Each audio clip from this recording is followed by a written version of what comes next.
వీక్షకులకు స్వాగతం. నమస్కారం. జగన్మోహన్ రెడ్డి ముఖ్యమంత్రిగా ఉండగా ఎంపీ రఘురామ కృష్ణరాజు గారిని అరెస్ట్ చేసి ఎలా చిత్రహింసలకు గురి చేశారో చూసాం. ఆనాడు డెప్యుటేషన్ మీద వచ్చిన Sunil Nayak Bihar cadre IPS officer. ప్రభుత్వం మారగానే ఆయన వెళ్ళిపోయిన తీరు, తర్వాత ఆ కేసులో ఇన్వెస్టిగేషన్ భాగంగా ఆంధ్రప్రదేశ్ పోలీసులు బీహార్ వెళితే అక్కడ జరిగిన పరిణామాలు, రాష్ట్ర ప్రభుత్వం నుంచి అండ తీసుకుని విచారణకు రాకుండా తిరిగిన పరిస్థితి. నిన్న ఆంధ్రప్రదేశ్ పోలీసులు హైకోర్టుకు వెళ్ళి పిలువేస్తే సునీల్ నాయక్ని విచారణ అధికారుల ముందు హాజరుకమ్మని ఆదేశాలు జారీ చేసింది హైకోర్టు. ముందస్తు బెయిల్కి కూడా అప్లై చేశాడు సునీల్ నాయక్. హాజరైన క్రమంలో అరెస్ట్ చేసే అవకాశం ఉందో లేదో తెలుసుకునే ప్రయత్నం చేద్దాం. విశ్లేషించడానికి మనతో పడుతున్నారు ప్రముఖ ఆర్థిక, రాజకీయ, సామాజిక విశ్లేషకులు అడుసుమతి శ్రీనివాస్ గారు. వారిని అడిగి మరిన్ని విశ్లేషణలు తెలుసుకుందాం. నమస్తే సార్. నమస్కారం అండి. సునీల్ నాయక్ గత వారంలో జరిగిన పరిణామాలు చూసాం. హైకోర్టు స్పష్టంగా చెప్పింది విచారణ హాజరు కావాల్సిందేనని. ఆయన బెయిల్ బిల్లు కూడా విచారణలో ఉంది. 13 తారీఖున ఇప్పుడు తీర్పు వచ్చే అవకాశం ఉంది. ఈలోపు హాజరైన క్రమంలో అరెస్ట్ చేసే అవకాశం ఉందంటారా? ఇప్పుడు వాళ్ళు విచారణకు రమ్మన్నారండి, ఆయన విచారణకు రాలేదు. విచారణ రాకుండా అక్కడి నుంచి అతను పాట్నా కోర్టులో అతను తన రక్షణ పొందాడు. దాంతో వీళ్ళు ఆటోమేటిక్గా అరెస్ట్ చేయడానికి వెళ్ళారు. ఇప్పుడు విచారణకు రమ్మన్నారు పోలీసులు, మిమ్మల్ని నన్నైనా ఎవరినైనా వాళ్ళు నోటీస్ ఇస్తారో విచారణ రమ్మంటారు. వాళ్ళు రమ్మన్నట్టు పదే పిలిచినప్పుడు రాకపోతే డెఫినెట్గా అరెస్ట్ చేసి తీసుకెళ్తారు. అదే ప్రాసెస్లో వెళ్ళినప్పుడు అక్కడ బీహార్ ప్రభుత్వం వాళ్ళ ఉద్యోగులకు సెక్యూరిటీ కల్పించింది. ఏ ఇతర రాష్ట్రాల పోలీసులు అరెస్ట్ చేయాలంటే వాళ్ళ అధికారులని ప్రభుత్వ అనుమతి తప్పనిసరి అని. దానివల్ల కానీ వీళ్ళు వారెంటు, ట్రాన్సిట్ వారెంట్ ఆ విషయంలో కోర్టు అభ్యంతరం చెప్పి ఆయన అరెస్ట్కి అడ్డుకుని 2వ తారీఖు దాకా అరెస్ట్ చేయకూడదు అది ఇది అని చెప్పి అప్పుడు వీళ్ళు డినై చేసింది. ఇక్కడ ఈ కోర్టులో వాళ్ళు ఆల్రెడీ ముందస్తు బెయిల్ అప్లై చేసుకున్నారు. ఈ కోర్టులో మన ఏపీ పోలీస్ కూడా ఆయన మీద వారెంట్ ఇష్యూ చేయమని, అరెస్ట్ వారెంట్ ఇష్యూ చేయమని వాళ్ళు వేసుకున్నారు. తర్వాత కోర్టు విచారణకు హాజరవ్వమని ఆయన్ని ఆదేశాలు ఇచ్చింది. వీళ్ళు వారెంట్ని ఉపసంహరించుకున్నారు పోలీసులు. ముందస్తు బెయిల్కి సంబంధించి 13వ తారీఖుని ఎప్పుడో తీర్పు వస్తుంది. ఈ లోపల ఆయన విచారణకు వచ్చి పొద్దున్న నుంచి 9 గంటల నుంచి సాయంత్రం 5 దాకా విచారణ ఉండాలి, అక్కడే ఉండాలి, రోజు వచ్చి హాజరవ్వాలి, విచారణకి హాజరవ్వాలని చెప్పారు. ఇది జరిగింది. రాబోయే పరిణామాలు ఎలా ఉంటాయంటే ఇతను చెప్పిన విచారణలో ఇతను సహకరించిన తీరు, ఇతను విచారణకి ఎలాగ హాజరవుతాడా లేదా ఇంకా డౌటే. అసలు అవ్వకపోతే ఏమవుద్ది, అవుతే ఏ రకంగా ఉంటుంది, ఇలాంటివన్నీ పరిగణనలో తీసుకుని మనం మాట్లాడాలి దాని మీద. అయితే ఈ విషయంలో సునీల్ నాయక్ అనేటువంటి ఆయన ఖచ్చితంగా ఒక వెర్షన్లో రఘురామకృష్ణరాజు గారు విషయంలో జగన్మోహన్ రెడ్డి చెప్పు చేతల్లో ఉండి సునీల్ కుమార్ కానీ సునీల్ నాయక్ కానీ వీళ్ళిద్దరూ మహాపాపం, అపరాధం చేశారు. No doubt. కొన్ని విషయాల్లో వాళ్ళిద్దరికి అన్ని రకాలుగా చెడ్డోళ్ళు ఉంటారు కదా, కొంతమందికి అతను మంచోడిగా కనిపించవచ్చు. ఇది ప్రాధాన్యత కాకపోవచ్చు, కానీ ఒక భారత పార్లమెంట్కి ప్రాతినిధ్యం వహించిన ఒక ఎంపీని తీసుకెళ్ళి అప్రజాస్వామికంగా అక్రమంగా నువ్వు లిఫ్ట్ చేసి, అంటే కిడ్నాప్ చేసి, దారుణంగా హింసించి, అసలు దెబ్బలే తాగలే చంపేయడానికి చూసారంటే ఇంతకన్నా నేరం ఏముంటుంది? చంపడానికి ప్రయత్నం దారుణం. ఇంకా ఇప్పుడు హత్యా ప్రయత్నం చేశారు వీళ్ళు. అటెంప్ట్ టు మర్డర్ కేసు పెట్టాలి వీళ్ళిద్దరి మీద. కిడ్నాప్, అటెంప్ట్ టు మర్డర్, అన్ని రూల్స్ వైలేట్ చేశారు. అప్పుడు తెలంగాణ ప్రభుత్వం పోలీస్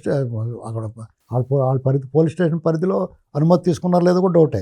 తీసుకెళ్ళేటప్పుడు కూడా రాంగ్ హ్యాండ్లింగ్ చేసాడు ఏదన్నారు అదవా. ఇలాంటివన్నీ మరి ఎప్పుడో జమానాలో నేను కాక మొన్న జరిగింది. పైగా ఆయన ఓపెన్గా మిగతా వాళ్ళు చాలామంది సిగ్గుబడి చెప్పుకోరు, అది వాళ్ళకి అడ్వాంటేజ్. చాలామందిని కొట్టారు వాళ్ళు. గత జగన్మోహన్ రెడ్డి హయాంలో వాళ్ళ మీద అక్రమ కేసులు పెట్టి ఆయన నిలబడమని తెలుసు కాబట్టి అక్రమ కేసులు పెట్టి వాళ్ళు కసి తీర్చుకున్నారు, తీసుకెళ్ళి కొట్టి అందరినీ కొట్టారు. వాళ్ళు బయట చెప్పుకోలేదు. ఈయన అసలు సంగతి చూడాలనుకున్నాడు. జరిగిన జడ్జి గారు చెప్పుకున్నారు, వెంటనే వైద్య పరీక్షలు పంపించారు. అక్కడ ఆ ప్రభావతిని మేనేజ్ చేశారు. ఆవిడ కూడా ఒక మహిళ అయ్యి ఉండి కూడా చాలా దుర్మార్గంగా వ్యవహరించింది. తన వృత్తి ధర్మాన్ని విస్మరించి అక్కడ ఏమీ జరగలేదు, ఆయనకి ఏదో రోగం ఉందన్నట్టు చెప్పి అప్పుడు మిలిటరీ డాక్టర్ ఏ దేవుడు అటువంటి సుప్రీంకోర్టు ద్వారా మిలిటరీ హాస్పిటల్కి రిఫర్ చేస్తే అక్కడ చెప్పారు జరిగింది, డ్యామేజ్ జరిగింది, గాయాలేని అని. అప్పుడు ఎక్కడ పెట్టుకుంటారు తలయిళ్ళు, అక్కడి నుంచి కూడా వాళ్ళు లిఫ్ట్ చేద్దామని చూసారు. ఆ మిలిటరీ హాస్పిటల్కి వెళ్ళకపోతే కేసు మాఫీ అయిపోయినట్టే. అప్పుడు కూడా ధర్మారెడ్డి వచ్చి అక్కడ మేనేజ్ చేయడానికి చూశాడు. అందులో డాక్టర్ వాళ్ళకి హెల్ప్ చేశాడు. ఇతను ఎప్పుడు డిశ్చార్జ్ అవుతాడో ఎటు చెప్దామని చూశాడు. అప్పుడు రఘురామ కృష్ణరాజు గారు ఏం చేయడంటే, డిశ్చార్జ్ అయిపోతున్నాను, ఇంటికి వెళ్ళిపోతున్నాను అంటే అందరూ ఇంటికాడ కాపలా కాశారు, మళ్ళీ పట్టిపోతామని. ఈ సిఐడి వాళ్ళంతా, ఎస్ఐ అందరూ ఉన్నారు అక్కడ కాపలా కాశారు. అందులో వాడు చెప్పాడు రాజుగారికి, మిమ్మల్ని లిఫ్ట్ చేయడానికి చూస్తున్నాం, మేము కొంచెం చూసుకొని జాగ్రత్తగా అని చెప్పేసాడు. ఉంటారు కదా అటు ఇటు కూడా చూసి ఆ అన్యాయాన్ని చూసి భరించలేని వాళ్ళు ఉంటారు. పైవాడు అదే అలాగే ఇల్లు కూడా చేయొచ్చు కదా అంటున్నాను నేను. ఇప్పుడు దుర్మార్గం, ఇప్పుడు మంచి చేయమన్నప్పుడు చేయాలి, కానీ దుర్మార్గం చేయమన్నప్పుడు దొంగోళ్ళు పట్టుకోమన్నప్పుడు చేయొచ్చు. దుర్మార్గం చేయమన్నప్పుడు చేయడానికి నిరాకరించాలి, లేదంటే దాని నుంచి మెల్లమెల్లగా దాన్ని డైల్యూట్ చేయాలి. అలా చేయకుండా చాలా హానెస్ట్గా పనిచేస్తారు వీళ్ళు ఈయన కొట్టడం విషయంలో.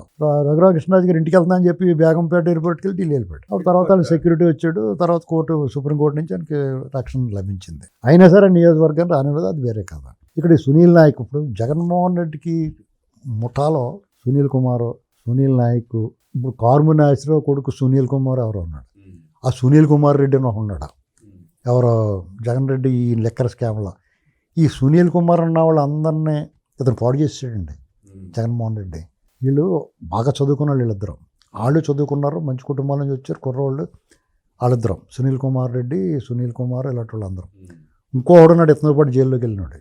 వీళ్ళందరూ వాళ్ళ జీవితాలు పాడు చేసేటప్పుడు వీళ్ళిద్దరు ఆఫీసర్ల కెరీర్కి మచ్చ. అంటే ఇంత చదువుకున్నప్పుడు వాళ్ళిద్దరిని మనం ఎక్కడ మెచ్చుకోవాలంటే, వివక్షకు గురైన వర్గాల నుంచి అన్ని అనుకూలంగా ఉన్న వాళ్ళు చదువుకుని మంచి ఉద్యోగంలో చేరటమే ఎంతో కష్టమైన పరిస్థితుల్లో అనుక్షణం వివక్షకు గురవుతా అవమానాలు ఎదుర్కొంటా ఏ సౌకర్యాలు లేని దాని నుంచి పైకి వచ్చి చదువుకుని జాగ్రత్తగా, రిజర్వేషన్ అయితే అయి ఉండొచ్చు, అయినా సరే ఆ స్థాయికి రావడం గ్రేట్. వచ్చి ఒక మంచి స్థాయికి చేరుకుని రాష్ట్ర డీజీపీ అవ్వాల్సిన వ్యక్తి సునీల్ కుమార్ గారు ఇవాళ సస్పెండ్ అయి కూర్చున్నాడు ఇంట్లో. రేపో మోపో అతనికి ఎవరో కొంచెం అతనికి హెల్ప్ చేస్తున్నారు కాబట్టి ఇంకా అతని విషయంలో ఆగుతున్నారేమో, కానీ సునీల్ నాయక్ కూడా అంతే కదా, ఆ గవర్నమెంట్ ఏకంగా పోవడానికి హెల్ప్ చేసింది. కెరీర్లో మంచి పేరు తెచ్చుకుని జగన్మోహన్ రెడ్డి పాలన మచ్చ తెచ్చుకున్నారు. మీకు నేను అందుకనే చెప్తున్నాను, ఈ ఆఫీసర్లు ఐఏఎస్లైనా ఐపీఎస్లైనా రాజశేఖర రెడ్డి దెబ్బ చూసిన తర్వాత తెలుసుకొని ఉండాలి. వాళ్ళైనా తప్పుడు పనులు చేయమంటే, సార్ మీరు ఏం కావాలో చెప్పండి, ఇది మాత్రం చేయమని మొహమాట లేకుండా చెప్పాలి. ఏం చేస్తాడు, ఏం చేయలేరు, ట్రాన్స్ఫర్ చేస్తాడు, లేకపోతే వీఆర్లో పెడతాడు. ఎంతమంది చేస్తారు, డిస్మిస్ చేసేలేడు కదా. వీళ్ళ కూడా కొంచెం గోల ఉంది, అతని మీద ప్రేమ ఉంది జగన్ మీద, జగన్ ప్రేమికులు వీళ్ళు అని చేత అతను కళ్ళలో ఆనందం చూడడానికి ప్రయత్నం చేశారు, దాని ఫలితం అనిపిస్తున్నారు కదా. కాబట్టి ఏ ఆఫీసర్ అయినా ఇలాంటి పనులు చేసేటప్పుడు కొద్దిగా ఆలోచించుకోవాలి. ఎందుకంటే వాళ్ళ నాన్న హయాంలో ఐఏఎస్లు పోయారు, ఈ నయాంలో ఐఏఎస్లో ఐపీఎస్లు కూడా జైలు పోతుంది. అందరూ పోయారు, చాలా మంది పోయారు. సునీల్ నాయక్ని అరెస్ట్ చేసే అవకాశం ఉందంటే, సునీల్ నాయక్ 9వ తారీఖు వరకు ప్రతిరోజు హాజరవుతూ ఉంటాడు. అతను 13వ తారీఖు ఉంది ముందస్తు బెయిలు.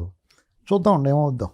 విచారణలో భాగంగా అతను గబుక్కున నడుతుండగా కాలు జారి పట్టడానికి ఉండే హాస్పిటల్ జాయిన్ చేయాల్సి వచ్చింది పోలీస్ సెక్యూరిటీలో. ఇలాంటివి ఏమైనా జరిగితే జరగచ్చు. ఎందుకంటే చూద్దాం ఏం జరుగుతుందో. తెలివి ఒక్కడ సొమ్ము అనుకుంటే తెలివి తక్కువ దద్దమ్మ అని ఒక పాట ఉంది. తెలివి ఒక్కడి సొమ్మంటే తెలివి తక్కువ దద్దమ్మ అని ఛానల్ క్రితం పల్లెటూరు బావ సినిమాలో ఒక పాట ఉంది. అలాగా తెలివి ఒక్కడి సొమ్ము అనుకోకూడదు. ఎవడేసి రికార్డింగ్ డ్యాన్స్ ఆడేస్తాడు. అర్థమైందండి. రఘురామకృష్ణరాజు గారి వ్యవహారంలో ఈ ఐఏఎస్లు ఐపీఎస్లు వ్యవహరించిన తీరుని ఆక్షేపిస్తూ అరెస్ట్ కాక తప్పదంటూ విశ్లేషించిన అడ్స్మన్ శ్రీనివాస్ గారికి ధన్యవాదాలు తెలియజేస్తూ నమస్కారం.